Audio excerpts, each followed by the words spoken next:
अपनी रेडी पर खड़ा चारों तरफ उम्मीद भरी नजरों से देख रहा था। उसे विश्वास था कि कोई ना कोई ग्राहक जरूर आएगा जो उसके गर्मा गर्म आलू के पराठों का स्वाद चखेगा। लेकिन काफी देर बीत जाने के बाद भी उसकी रेडी पर कोई नहीं आया। किशन गरीब था। वह रोज बाजार में अपनी छोटी सी रेडी लगाकर स्वादिष्ट आलू के पराठे बेचता था और उसी से अपने घर का गुजारा करता था। हमेशा की तरह आज भी वो सुबह से ग्राहकों का इंतजार कर रहा था। ठंडी ठंडी हवाएं चल रही थी। मौसम बड़ा सुहाना हो गया था। किशन ने एक लंबी सांस ली और धीरे से बोला, आज तो मौसम कितना अच्छा हो गया है। ऐसे मौसम में तो लोगों को गर्मा गर्म आलू के पराठे खाने का मन जरूर करेगा, लेकिन पता नहीं कोई ग्राहक क्यों नहीं आ रहा। वो उदास होकर सोच ही रहा था कि तभी गांव के कुछ लोग उसकी रेड़ी की तरफ आते दिखाई दिए। उन्हें देखकर किशन के चेहरे पर हल्की सी मुस्कान आ गई। आइए भैया, बताइए, पराठे में तीखा हल्का रखना है या थोड़ा तेज? अरे किशन भैया, आप तो जानते ही हो मुझे ज्यादा तीखा पसंद नहीं है, बस हल्का सा मसाला रखना। ठीक है भैया, हमेशा की तरह स्वादिष्ट पराठा बनाकर देता हूँ। किशन खुशी खुशी चूल्हा जलाने लगा। तवा गरम हुआ। तभी अचानक आसमान में काले बादल छा गए। तेज ठंडी हवाएं चलने लगी और बिजली जोर जोर से कड़कड़ाने लगी। इतने में एक ग्राहक बोला, अरे नहीं नहीं भाई, मेरे लिए पराठे मत बनाना। मैं तो सामने सुरेश ढाबे वाले के यहाँ जाकर खाऊंगा। इस बारिश में यहाँ रेड़ी के पास खड़े होकर कौन खाएगा? लेकिन सुरेश ढाबे वाला कितने महंगे पराठे देता है, और सच कहूँ तो उसके हाथों में स्वाद भी नहीं है जो किशन भैया के पराठों में है। स्वाद अपनी जगह है भाई, लेकिन मैं थोड़े ज्यादा पैसे दे दूंगा। कम से कम आराम से बैठकर ढाबे में बारिश का मजा लेते हुए गर्मा गर्म पराठे तो खाऊंगा। सच कहूँ तो इस बारिश में मैं भी यहाँ अकेला खड़ा होकर नहीं खाना चाहता। मैं भी तुम लोगों के साथ ढाबे पर ही चलता हूँ। ये सुनते ही किशन का चेहरा उतर गया। उसने कहा, अरे भैया, आलू का मसाला तो तैयार हो गया, बस 2 मिनट दीजिए, अभी गर्मा गर्म पराठे बनाकर देता हूँ। यह पराठे किसी और ग्राहक को दे देना, हम लोग ढाबे पर जा रहे हैं। इतना कहकर सभी ग्राहक सामने वाले सुरेश ढाबे पर चले गए। किशन चुपचाप उन्हें जाता हुआ देखता रहा। उसके दिल में जो उम्मीद की छोटी सी किरण जगी थी वो पल भर में बुझ गई। जिस जगह किशन अपनी छोटी सी रेड़ी लगाता था, ठीक सामने सुरेश का ढाबा था। वहाँ खाने के दाम ज्यादा थे और स्वाद भी साधारण था, लेकिन बारिश और खराब मौसम की वजह से लोग आराम देकर उसी ढाबे की तरफ जा रहे थे। सुरेश ढाबे वाला अपने ढाबे पर बढ़ती भीड़ देखकर मन ही मन खुश हो रहा था। बाजार में सभी रेड़ी वाले अपना सामान पैक करने लगते हैं, लेकिन किशन शांत खड़ा हुआ था। अरे किशन, तुम अभी तक अपना सामान नहीं समेट रहे क्या? तुम्हें घर नहीं जाना? भाई, आज सुबह से 1 रुपए की भी कमाई नहीं हुई है। अगर खाली हाथ घर गया तो पत्नी को क्या जवाब दूंगा? वह भी उम्मीद लगाए बैठी होगी। सोच रहा हूँ थोड़ी देर और रुक जाऊं, शायद कोई ग्राहक आ ही जाए। भैया किशन, मौसम बहुत खराब है। ऐसे मौसम में भला तुम्हारे आलू के पराठे खरीदने कौन बाहर निकलेगा? सामने सुरेश का ढाबा भी है, लोग वहीं चले जाएंगे। तुम बेकार में समय बर्बाद कर रहे हो। हाँ भाई, बस थोड़ी देर और इंतजार कर लेता हूँ, फिर मैं भी चला जाऊंगा। धीरे धीरे सभी रेड़ी वाले अपना सामान समेटकर वहाँ से चले गए। अब पूरे बाजार में केवल किशन की रेड़ी बची थी।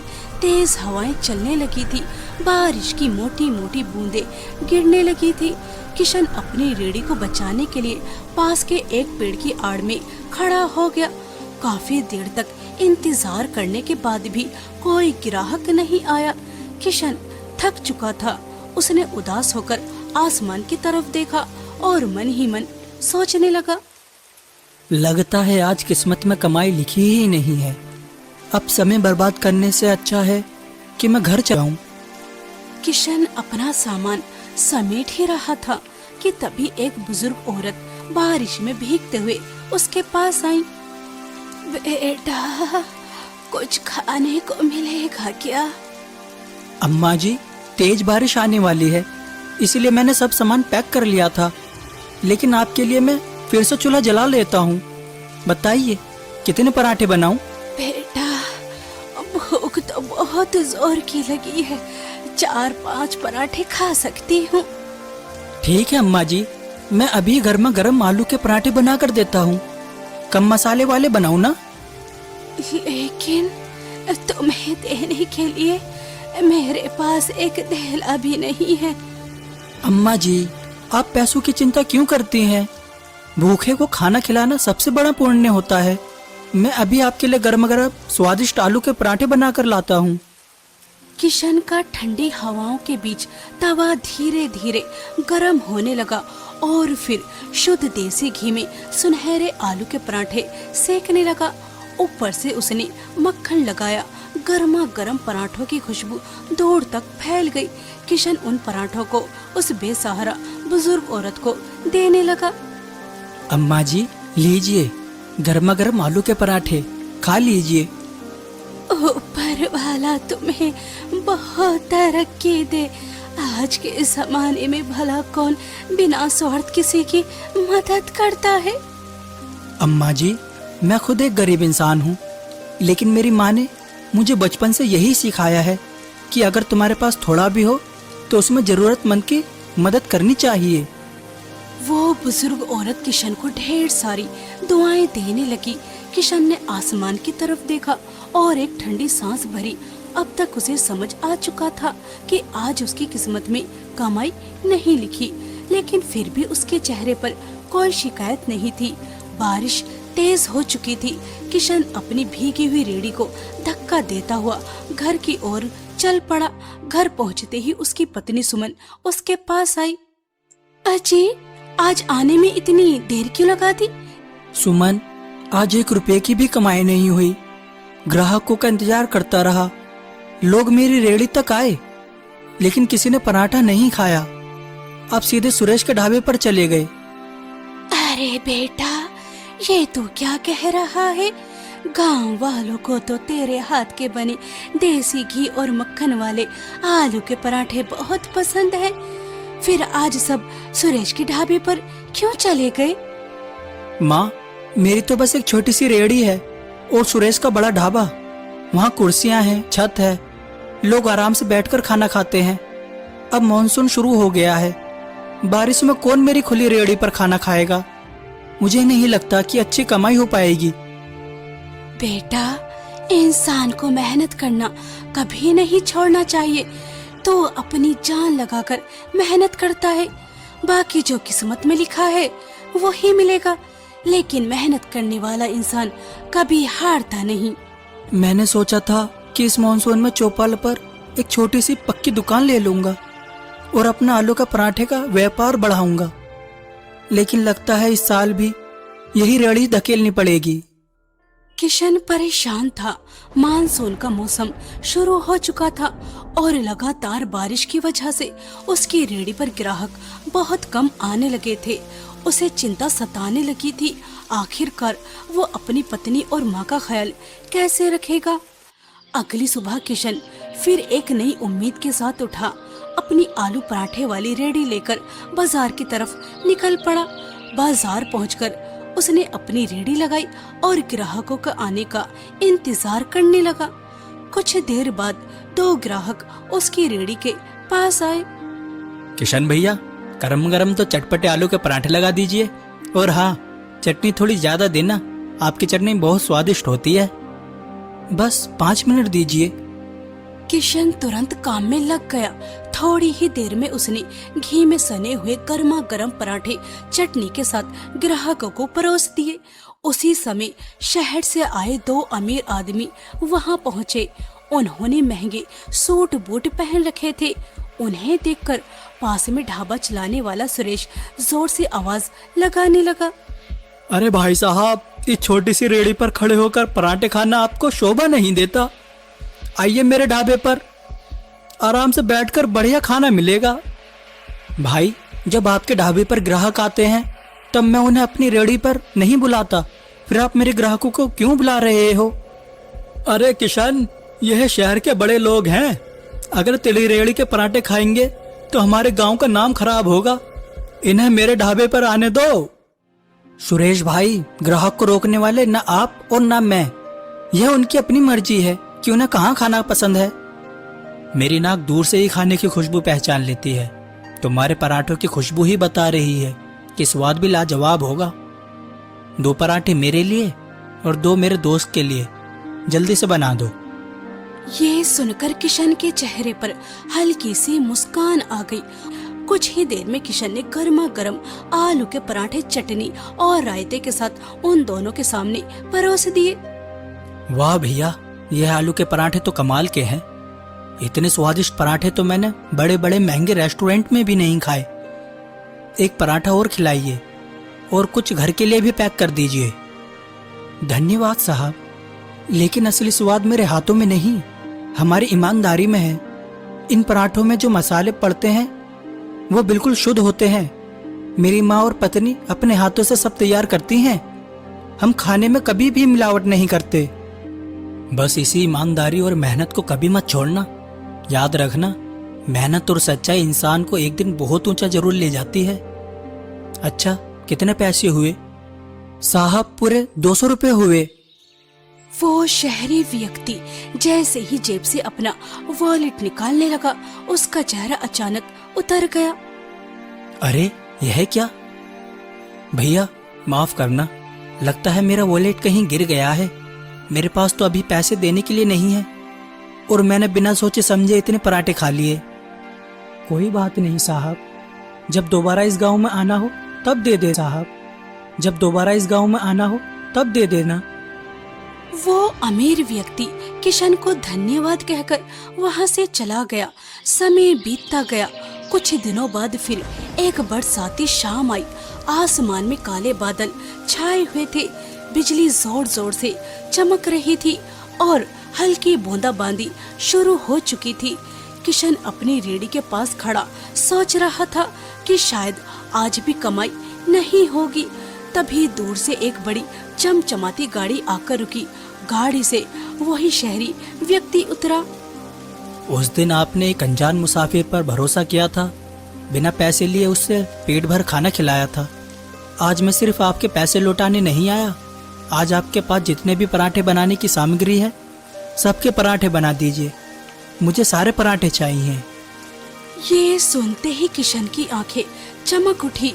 जिसे आज पूरे दिन एक ग्राहक की उम्मीद नहीं थी, उसकी सारी मेहनत एक ही पल में सफल होती दिखाई देने लगी। लेकिन पास में ही अपने ढाबे पर बैठा सुरेश ये सब देख रहा था। उसके चेहरे पर जलन साफ नजर आ रही थी। किशन की तो किस्मत खुल गई। अब शहरी लोग भी इसके पराठों की तारीफ करने लगे हैं। अगर ऐसा ही चलता रहा तो एक दिन यह बड़ा ढाबा खोल लेगा और लोग मेरे ढाबे पर आना बंद कर देंगे। रामू, रामू, जरा इधर आ। सुरेश अपने ढाबे पर काम करने वाले रामू को अपने पास बुलाता है और उससे कहता है, अभी के अभी किशन की रेहड़ी पर जाओ और ऐसा हंगामा करो कि वह शहरी आदमी यहाँ से चला जाए और दोबारा कभी किशन की रेहड़ी की तरफ देखने भी ना आए। यह काम आपका मुझसे नहीं मालिक, किसी और से करवाना चाहिए। अगर किशन ने मुझे पहचान लिया तो वह सबको सच बता देगा। तेरी बात में दम तो है। चल ठीक है, यह काम किसी और से करवाता हूँ। दरअसल सुरेश अंदर ही अंदर जल रहा था। अब तक बाजार में सबसे ज्यादा ग्राहक उसी के ढाबे पर आते थे, लेकिन पिछले कुछ दिनों से लोग किशन के स्वादिष्ट आलू के पराठों की तारीफ करने लगे थे। शहर से आए लोग भी उसके पराठों की खूब प्रशंसा कर रहे थे। ये सब देखकर सुरेश के मन में ईर्ष्या भर गई थी। एक दिन उसने अपनी जलन में आकर एक भाड़े के आदमी को किशन की रेहड़ी पर भेज दिया। किशन हमेशा की तरह मुस्कुराया। उसने साफ हाथों से गर्मा गर्म आलू के पराठे बनाए और सुरेश के भेजे हुए आदमी को पराठे खाने को दिए। और कुछ ही देर बाद अचानक वो जोर जोर से चिल्लाने लगा, अरे, यह कैसे पराठे बनाए हैं तुमने? बिल्कुल भी स्वादिष्ट नहीं है। इन्हें खाते ही मेरे पेट में दर्द शुरू हो गया है। लगता है तुम गंदगी से खाना बनाते हो और मसाले भी नकली इस्तेमाल करते हो। नहीं भाई साहब, ऐसा मत कहिए। मैं बहुत साफ सफाई से खाना बनाता हूँ। देखिए मेरी रेहड़ी बिल्कुल साफ है और मसाले तो मेरी माँ और पत्नी अपने हाथों से घर में तैयार करती हैं। उनमें रत्ती भर भी मिलावट नहीं होती। तो क्या मैं झूठ बोल रहा हूँ? जरूर तुम्हारे पराठों में मिलावट है, तभी तो मेरी तबीयत खराब हो गई है। अरे गांव वालों, इसके आलू के पराठे मत खाना, नहीं तो तुम भी बीमार पड़ जाओगे। किशन भाई, 2 पैसे ज्यादा कमाने लगे तो तुमने बेईमानी शुरू कर दी। मसालों में भी मिलावट करने लगे। गांव वाले तुम पर भरोसा करके खाना खाते हैं और तुम उन्हीं के साथ धोखा कर रहे हो। सुरेश भाई, मैं भूखा रह लूंगा लेकिन बेईमानी का 1 रुपया भी नहीं कमाऊंगा। मेरे आलू के पराठे में रत्ती भर भी मिलावट नहीं है। मैं हमेशा साफ सफाई और ईमानदारी का ध्यान रखता हूँ। लेकिन सुरेश और उसका भेजा हुआ आदमी लगातार हंगामा करते रहे। उनकी बातें सुनकर ग्राहक आपस में बातें करने लगे। क्या पता सच में मिलावट हो? अगर पराठे खाकर हमारी तबीयत खराब हो गई तो? धीरे धीरे सभी ग्राहक वहां से हटने लगे। किशन बार बार लोगों को समझाता रहा, लेकिन उस समय कोई उसकी बात सुनने को तैयार नहीं था। अपनी मेहनत और ईमानदारी पर झूठा आरोप लगता देखकर किशन का दिल टूट गया। शाम को उदास होकर वो घर लौटता है। अरे बेटा, तो गांव वालों की बातों की इतनी चिंता क्यों करता है? वो शहरी बाबू, क्या नाम है उसका, विजय, वो तो हर हफ्ते तेरी रेहड़ी से सारे पराठे खरीद कर ले जाता है। इस मानसून में उसी के भरोसे हमारा गुजारा हो जाएगा। माँ, मेरे पराठों में मिलावट की बात पूरे गांव में आग की तरह फैल चुकी है। आपको क्या लगता है जब विजय बाबू यह सब सुनेंगे तो वह मेरे पराठे खरीदेंगे? नहीं माँ, अब कोई मुझ पर भरोसा नहीं करेगा। बेटा, सच कभी छुपता नहीं। हमने कोई बेईमानी नहीं की। हमारे मसाले शुद्ध हैं। एक दिन गांव वालों को ये बात जरूर समझ आएगी कि तूने कभी कोई बेईमानी नहीं की, तू ईमानदार है। सुमन और कावेरी किशन को हिम्मत देती रही। अगले दिन किशन फिर एक नई उम्मीद और हल्की सी मुस्कान के साथ बाजार में अपनी रेहड़ी लगाता है। वो ग्राहकों के आने का इंतजार करने लगता है। तभी सुरेश ताना मारते हुए कहता है, अब यहाँ बैठकर मक्खियाँ मारने से कोई फायदा नहीं है किशन। तेरे पास अब कोई ग्राहक नहीं आने वाला। किशन चुपचाप उदास होकर बैठ जाता है, जबकि सुरेश मन ही मन मुस्कुरा रहा होता है। कुछ देर बाद अचानक एक चमचमाती महंगी कार आकर किशन की रेहड़ी के सामने रुकती है। कार से वही अमीर शहरी व्यक्ति विजय उतरता है। किशन तुरंत खड़ा हो जाता है। साहब, आप गांव वालों की बात पर विश्वास मत कीजिए। मेरे मसाले बिल्कुल शुद्ध हैं। मैं पूरी ईमानदारी से काम करता हूँ। मेरे आलू के पराठों में कोई मिलावट नहीं है। एक बार फिर से खाकर देखिए, यह सब झूठी अफवाह है।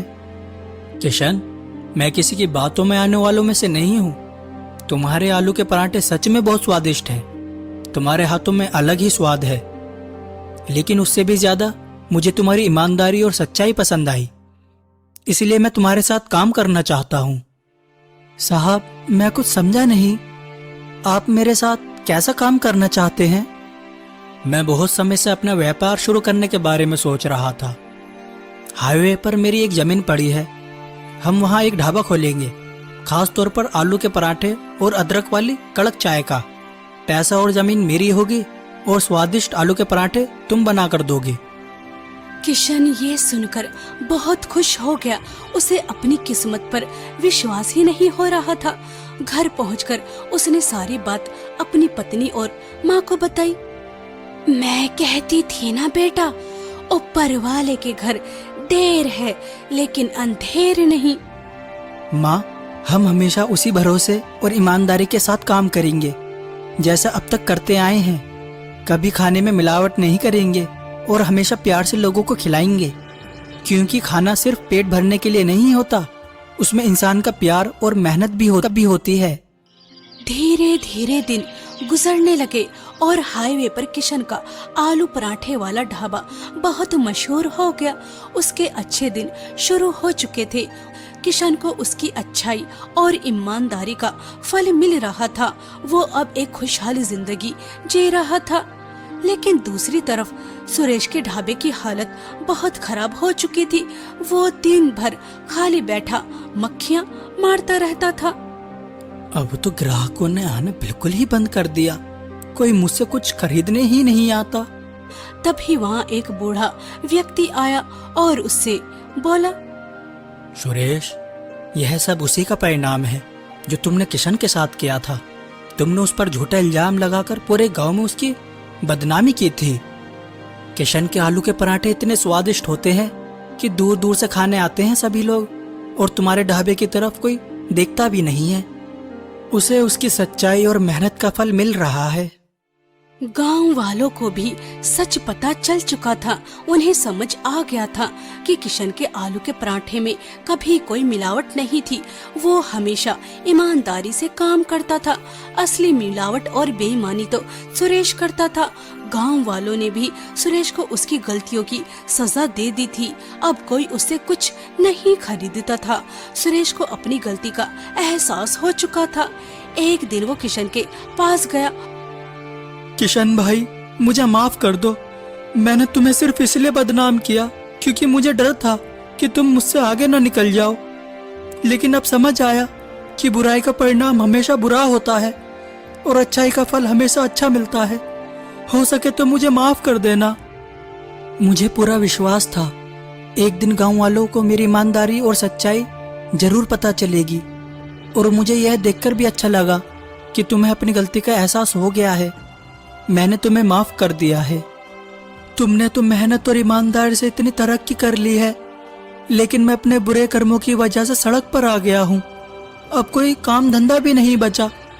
घर के हालात बहुत खराब हो गए हैं। सुरेश, दुखी मत हो। अब मेरा काफी काम बढ़ गया है। अगर तुम चाहो तो मेरे साथ काम कर सकते हो। यह जानते हुए भी कि मैंने तुम्हारे साथ कितना बुरा किया, फिर भी तुम मुझे अपने यहाँ काम पर रख रहे हो। इंसान से गलती हो जाती है, लेकिन सबसे बड़ी बात यह है कि उसे अपनी गलती का एहसास हो। तुम्हें अपनी गलती समझ आ गई है, बस यही काफी है। ज्यादा मत सोचो और कल से काम पर आ जाओ। किशन की ये बात सुनकर सुरेश की आंखों में आंसू आ गए। उस दिन के बाद सुरेश ने भी ईमानदारी और मेहनत के रास्ते पर चलना शुरू कर दिया। किशन की अच्छाई और सच्चाई ने एक बुरे इंसान की जिंदगी बदल दी। इसीलिए हमें हमेशा सच्चाई और ईमानदारी के रास्ते पर चलना चाहिए, क्योंकि अच्छाई का परिणाम हमेशा अच्छा ही होता है।